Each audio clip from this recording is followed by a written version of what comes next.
memberi syafaat kita dan penghantar kita menuju Allah Subhanahu wa Ta'ala. Artinya apa?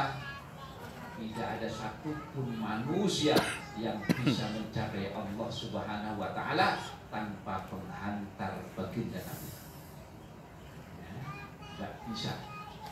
Yang bisa mengantarkan kita kepada Allah hanyalah baginda Nabi. Ya. Dipuji biqauli ta'ala wa innaka lan stune sira Muhammad iku la'ala khuluqin yakti ing atase budi pekerti adilin kang agung. Sungguh engkau Muhammad berada di atas budi pekerti yang agung, azimin, agung. Ini lebih daripada sekedar akhlakul karimah. Ya. Kita ini mungkin akhlakul karimah, tapi Kanjeng Nabi sudah azim, sudah akhlaknya itu sudah agung. Bahkan kalau ingin tahu akhlaknya Kanjeng Nabi, ya Al-Quran. Akhlaknya Kanjeng Nabi itu Al-Quran. Ya. Wa ala alihi lan ing atase keluargane Nabi wa sahbihi lan sahabate Nabi. Alladzina rupane wong akeh salaku kang padha menempuh sapa alladzina siratahu ing pira-pira dalane alladzina al-mustaqima kang lurus wa manhajahu lan yo dalane Kanjeng Nabi al-qawima kang tegak. Dan juga semoga sholawat dan salam itu tercurah ke atas keluarganya Nabi, ke atas sahabatnya Nabi, dan orang-orang yang menempuh jalannya Kanjeng Nabi. Fa insyaallah termasuk kita semua. Allahumma amin. Amma ba'du anapun utawi sakwise hamdalah. Fahadal hadir maka utawi iki perkara kang hadir amamal qari'i ing dalem ngarepe wong kang maca al-karimi kang mulya wa yuhada iku al-kitabu kitab al-musamma kang diarani apa kitab bintibyani kelawan aran at-tibyan. Dan kitab yang hadir di hadapan kita semuanya ini adalah kitab yang diberi judul, diberi nama at-tibyan. Tibyan itu artinya pemberi penjelasan, yang menjelaskan. Ya. Jadi itu wahwa utawi alkitab iku mintasoni fil alimi setengah saking karangane wong, setengah saking piro-piro karangane wong kang alim al-allamati kang banget alime ar-raisil akbari kang dadi raisul akbar li jam'iyatin nahdlatul ulama kaduwe jam'iyah nahdlatul ulama. Dan kitab At-Tibyan ini adalah sebagian atau salah satu dari beberapa karangannya Rais Akbar Hadratus Syekh Mbah Yai Muhammad Hasyim Asy'ari, ya. As-Sayyidi rupane Syekh Muhammad Hasyim Asy'ari nafa'na muga-muga paring manfaat ing kita sapa Allah taala bihi kelawan asy-syekh wa bi ulumihi lan kelawan pira-pira ilmu Syekh. Semoga Allah memberikan manfaat kepada kita dengan berkah kitab-kitab ini dan juga ilmunya Hadratus Syekh. Allahumma amin. Syarraha nerangaken, jelasaken sapa Syekh fihi ing dalam Alkitab ahammiyata silatil arhami ing pentinge nyambung silaturahim wa husnil muasyarati lan bagusi pergaulan bainal aqaribi ing dalam antarane pira-pira kerabat wal ikhwani lan konco teman. Di dalam kitab ini Mbah Hasyim menerangkan akan pentingnya, ada pentingnya ya, bukan hanya menerangkan silaturahmi, tapi menerangkan pentingnya silaturahmi dan bagusnya pergaulan di antara kerabat-kerabat, di antara sahabat, teman, ya. Untuk apa sih kok harus nyambung silaturahmi? Libina ilmu mujtama'i, krono bangun masyarakat al-islamiyyi kang islami, kama kaya barang kana kang ono apa mak iku fi ahdi Rasulillah ing dalem zamane Rasulullah sallallahu alaihi wasallam, untuk membangun masyarakat yang islami seperti zamannya Kanjeng Nabi. Jadi kejayaan Islam itu, masyarakat Islam terbaik itu ya zamannya Kanjeng Nabi. Kenapa? Kalau ada masalah selesai di hadapan Kanjeng Nabi. Jadi nggak ada erekeran perkara kunut nggak kunut, tahlilan nggak tahlilan, ya, maulidan nggak maulidan, itu nggak ada zaman itu.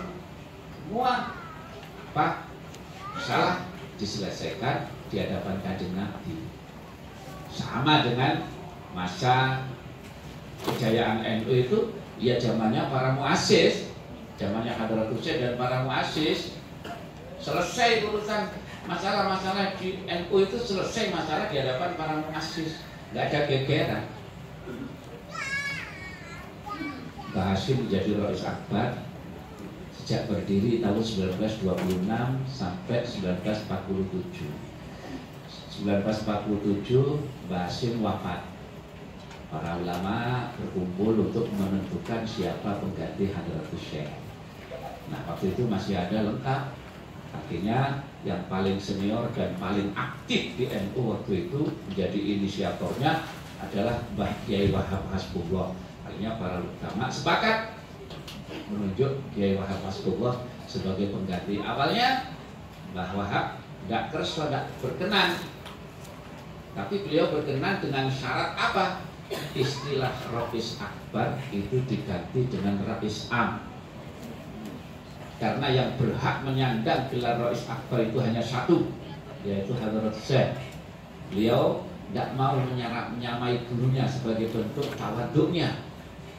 Akhirnya sepakat istilah Rais Akbar diganti menjadi Rais Am. Mbah Wahab menjadi Rais Am mulai 1947 sampai 1971 beliau wafat. Kembali ulama berkumpul untuk menentukan penggantinya. Waktu itu masih ada Mbah Yai Bisri Samsuri yang juga sama-sama santrinya Hadratus Syekh, sama-sama muassis. Ya. Akhirnya Mbah Bisri melanjutkan menjadi Rais Am sampai tahun 1980 beliau wafat.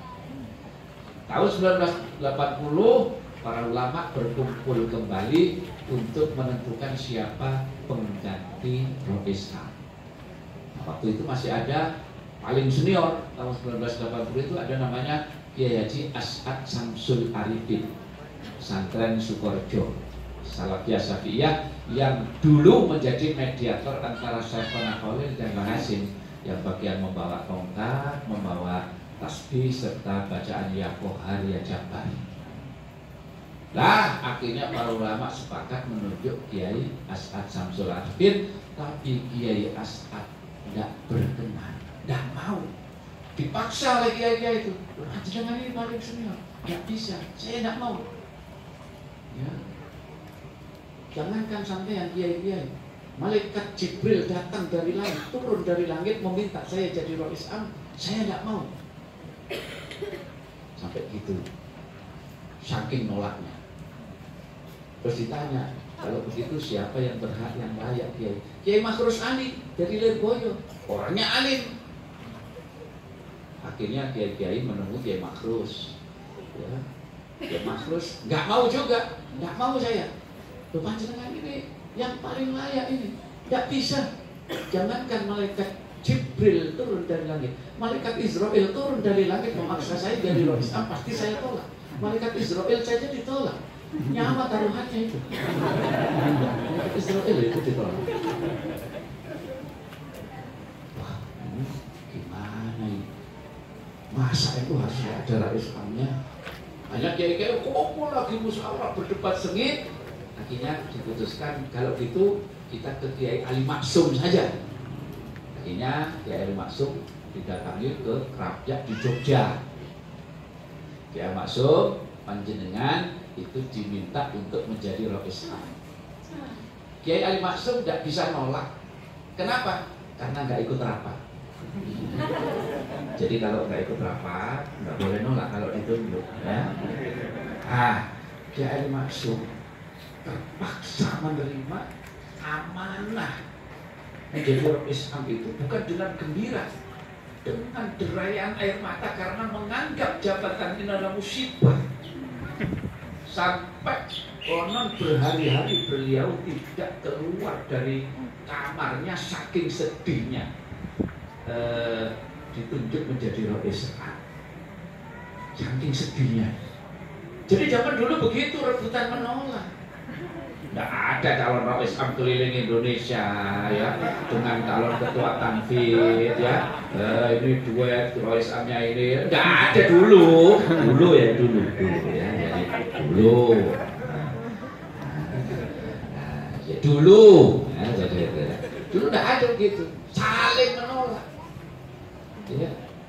Nah kayak itulah, kayak apa, kalau kiai kumpul terus mau sholat kan rebutan nggak mau jadi imam, panjenengan ada 7 orang kiai kumpul mau jamaah sholat, panjenengan saja, nggak ada yang mau.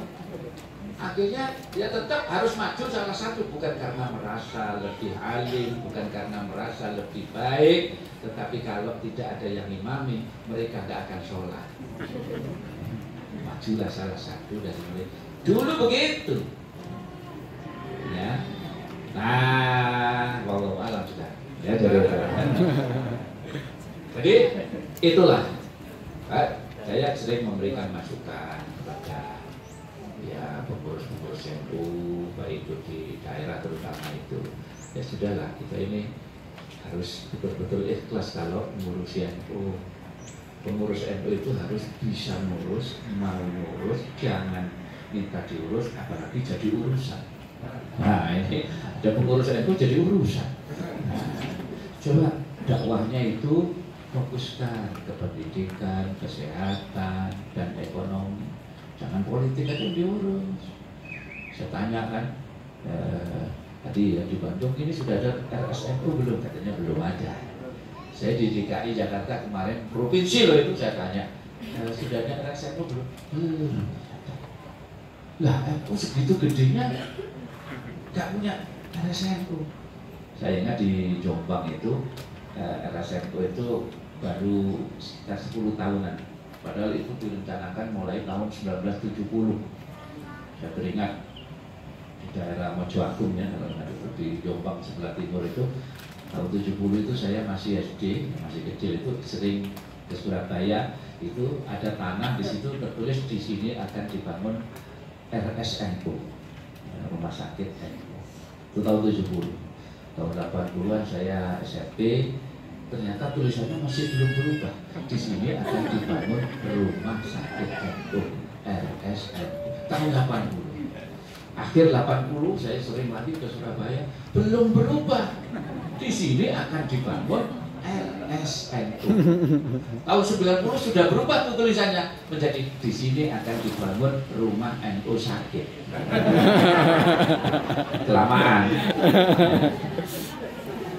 Kelamaan mau dibangun, NU-nya jadi sakit. Mungkin ada orang iseng kali ya, jadi itu nggak dibangun.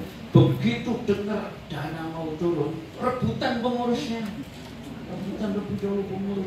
Wah, ini artinya diselamatkan supaya tidak dibangun di Jombang Timur, di tengah-tengah sejarahnya, di utaranya Tebuireng itu ya, kira-kira 3 kilo dari Tebuireng, kecamatan Diwa, aman dekat Tebuireng. Nah itu sebelumnya rebutan itu.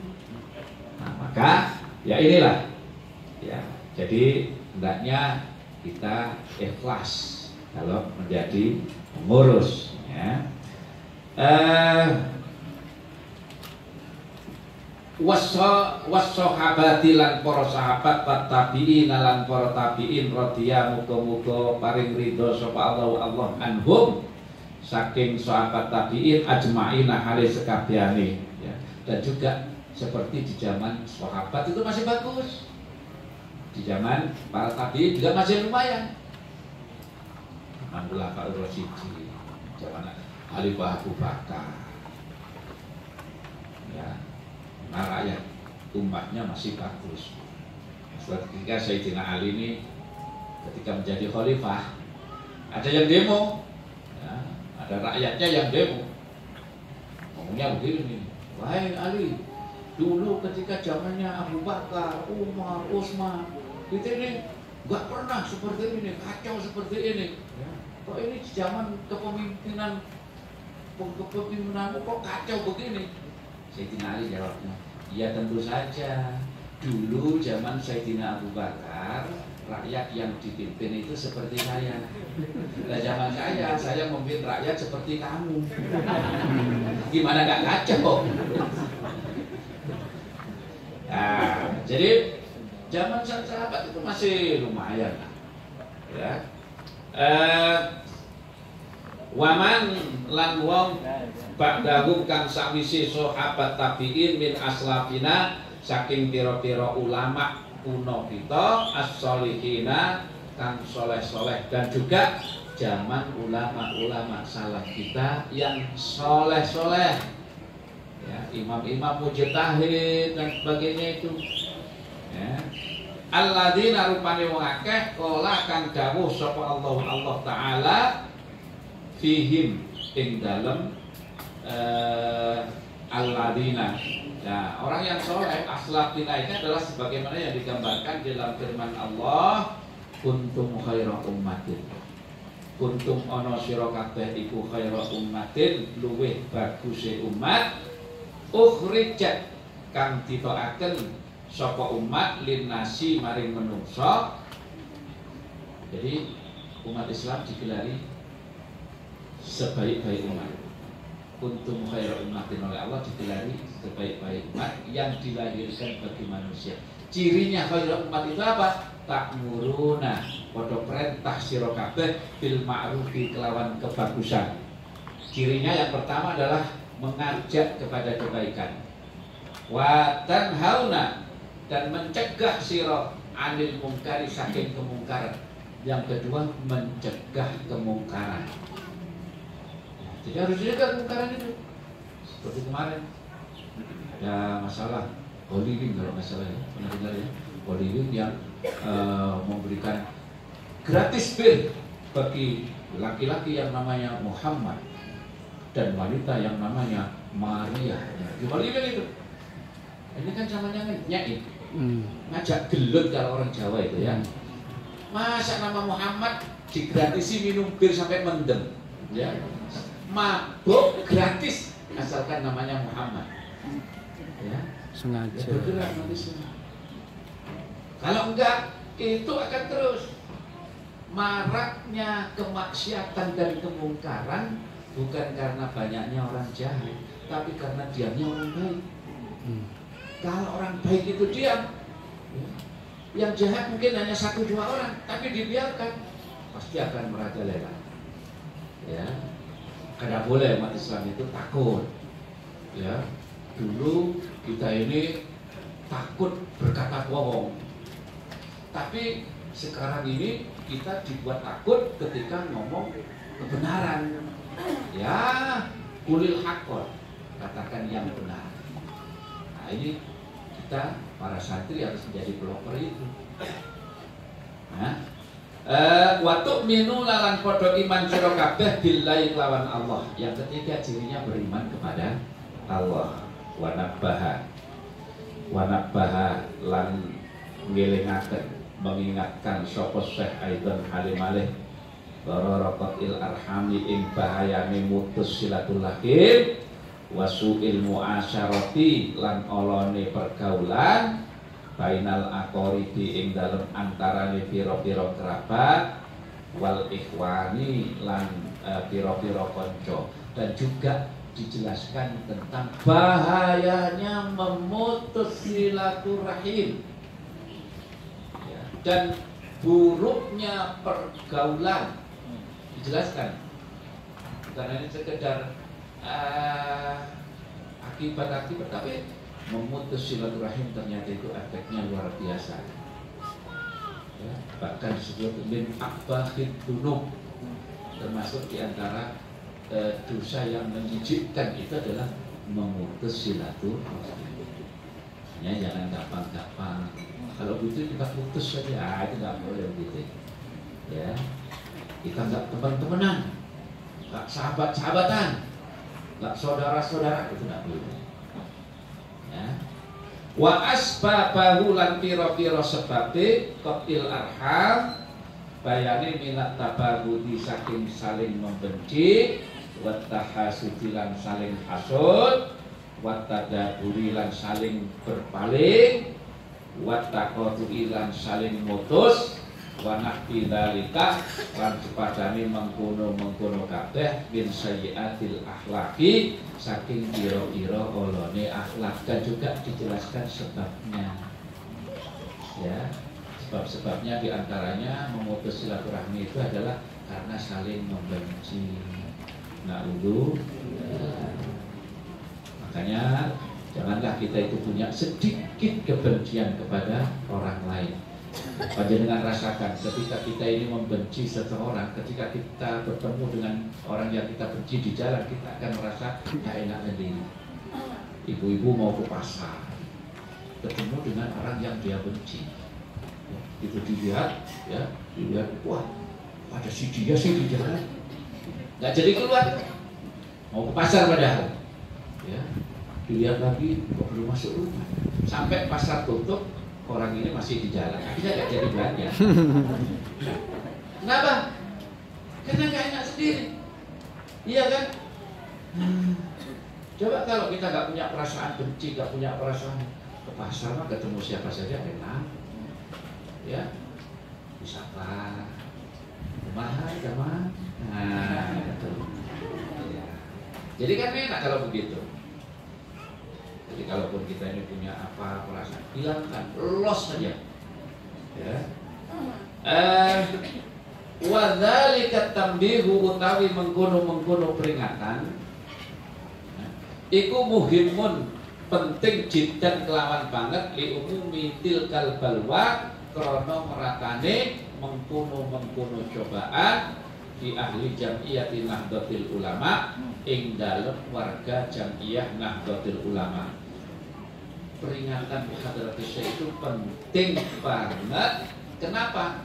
Karena meratanya cobaan, potensi perpecahan di kalangan warga Nahdlatul Ulama. Jadi di kalangan NU sendiri itu mohon maaf, potensi perpecahannya ada. Sekarang aja sudah, Masya Allah, ada NU garis lurus, ada NU garis lucu, ada NU garis lucu ya.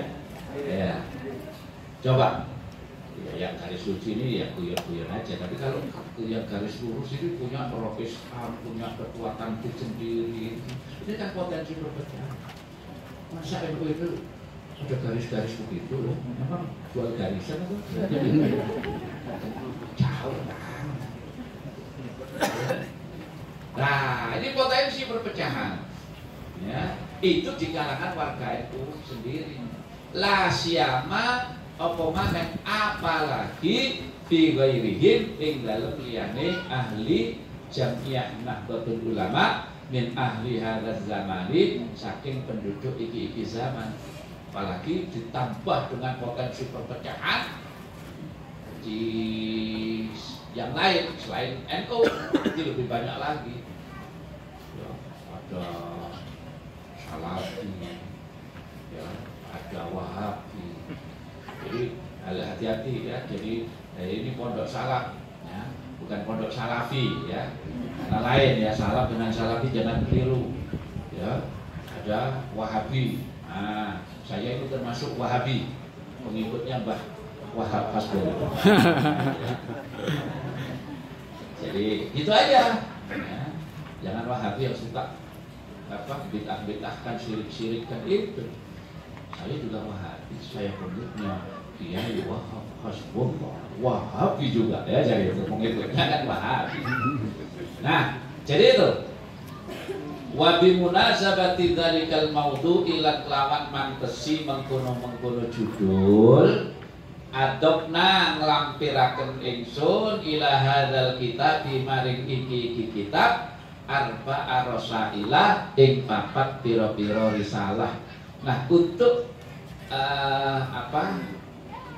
menyesuaikan dengan judul kitab yaitu At-Tibyan pentingnya silaturahmi, maka At-Tibyan itu dilampiri dengan 4 kitab kecil risalah.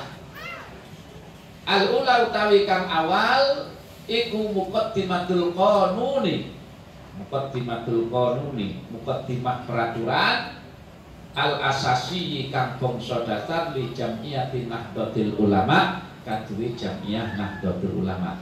Risalah pertama adalah tentang konun asasi, biasanya disebut begitu, peraturan dasar yang dulu ketika sekarang sudah diamandemen, diatur. Moga-moga bukan karena kepentingan pengurus sesaat lah. Moga-moga itu murni karena untuk kemaslahatan NU. Ya. Wasaniatu tawi yang kedua iku risalah fi taqidil ahli ing dalam kukuwe berpegangan ya di madzhabil a'immatil arba'ati kelawan pira-pira madhabi imam kang 4. Yang kedua risalah tentang kukuhnya Nahdlatul Ulama berpegangan pada madhab yang 4. Kebetulan yang diambil adalah salah satu yaitu madhab Syafi'i. Tetapi warga NU harus menghormati mereka yang mengambil madhab lain. Mereka yang bermadhab Hanafi itu juga Ahlus Sunnah. Mereka yang bermadhab Imam Maliki itu juga Ahlus Sunnah. Mereka yang bermadhab Imam Hambali itu juga Ahlus Sunnah. Itu kecuali mereka yang bermadhab Imam Samudra ya, jadi itu ya kita itu nanti ya. Jadi menghormati Imam Syafi'i itu pernah subuh tidak kunut demi menghormati gurunya. Ketika beliau berziarah sholat subuh di Kubah, gurunya itu beliau kunut. Tak boleh menyalahkan ya, karena tidak diturunkan kunut atau enggak ya. Nah, yang penting kita kerjakan sesuai dengan imam yang kita anut, itu aja. Jadi itu wasali satu tawi yang ketiga itu risalah sama kang diarani bil mawaidi kelawan aran al mawaid. Yang ketiga risalah yang disebut dinamakan al mawaid ya. Ini berisi nasihat-nasihatnya Hadratus Syekh.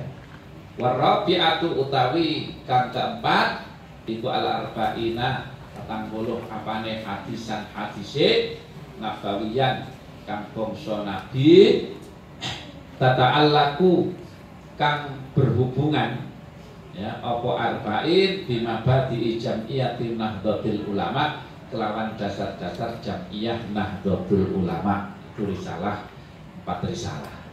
Wallahalan ing Allah nas'alu yuwun ingsun ayyan fa'ana ing yen to paring manfaat sapa Allah ing kita bihadal kitab kelawan iki kitab wa bitil karrasail lan kelawan mengkono pira-pira risalah. Hanya kepada Allah lah kita memohon agar Allah memberikan manfaat kepada kita dengan sebab berkahnya kitab ini dan juga kitab-kitab risalah yang akan kita kaji. Wa jaza lan muga-muga membalas sapa Allah ila muallif Allah taala muallifaha ing pengarange kitab khairan ing kebaikan wa ghafara lan ngampuni sapa Allah lahu maring muallif wali usulihi lan maring wong tuane muallif wa furuihi lan keturunane muallif. Innahu sunne Allah kana ana sapa Allah iku ghafarun dan kang akeh ngapurane. Dan semoga Allah membalas kepada pengarangnya dengan memberikan kebaikan-kebaikan dan mengampuni dosa-dosanya, dosa kedua orang tuanya dan dosa keturunannya, karena sesungguhnya Allah adalah Zat yang Maha Pengampun. Wa sallallahu muga-muga nambahi rahmat sapa Allah ala sayyidina ing atase Gusti kita Muhammadin rupane Kanjeng Nabi Muhammad wa ala alihi lan ing atase keluargane Kanjeng Nabi wa sahbihi lan sahabatin Nabi wasallim lan nambahi keselamatan sapa Allah tasliman kelawan keselamatan teman kadiron kang akeh. Dan semoga salawat dan salam tetap ke atas junjungan kita baginda Nabi Muhammad, kepada keluarganya dan juga kepada sahabatnya, dengan memberikan salawat salam yang banyak. Walhamdulillah kabeh puji kulillahi kadhe Allah awalan ing dalem awale wa akhiran lan ing dalem akhire. Kewiren 1 Rajab 1418 Hijriah kata bahu menulis kitab ini Syibtul Mu'allif cucu pengarang Muhammad Isom Hadik lahul Fatihah.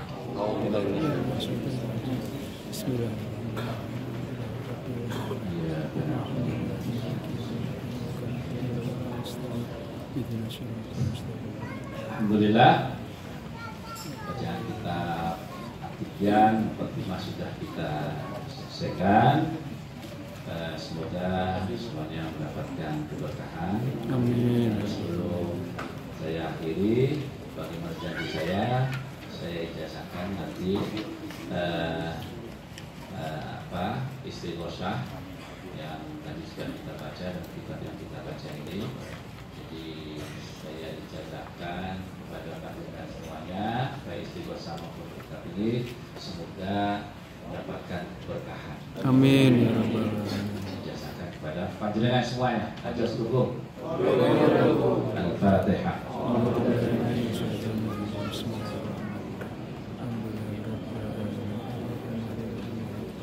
Bismillahirrahmanirrahim. Alhamdulillahirabbil alamin. Allahumma ighfir lana dzunubana wa al-akhiyah minhum wal amwat innaka sami'un qarib mujibud da'wat ya hajat. Amin. Allahumma sallibna wal muslimin min afati dunya wa adzabil akhirah innaka ala kulli syai'in qadir. Allahumma ij'alna min ahli ilmi wa ahli khair, min ahli al-Qur'an, min ahli ibadah, min ahli salatil jamaah, min ولا تجعلنا وإياهم من الشر وأهل الغير. اللهم أعنا على ذكرك وشكرك وحسن عبادتك. اللهم علمنا ما ينفعنا وانفعنا بما علمتنا ولا نخالف برزقك الكريم. اللهم يا ميسر يسر دبر دبر ومسهل سهل سهل علينا كل عسير بجاه المسير النذير. ربنا هب لنا من أزواجنا وذرياتنا قرة أعين واجعلنا للمتقين إماما.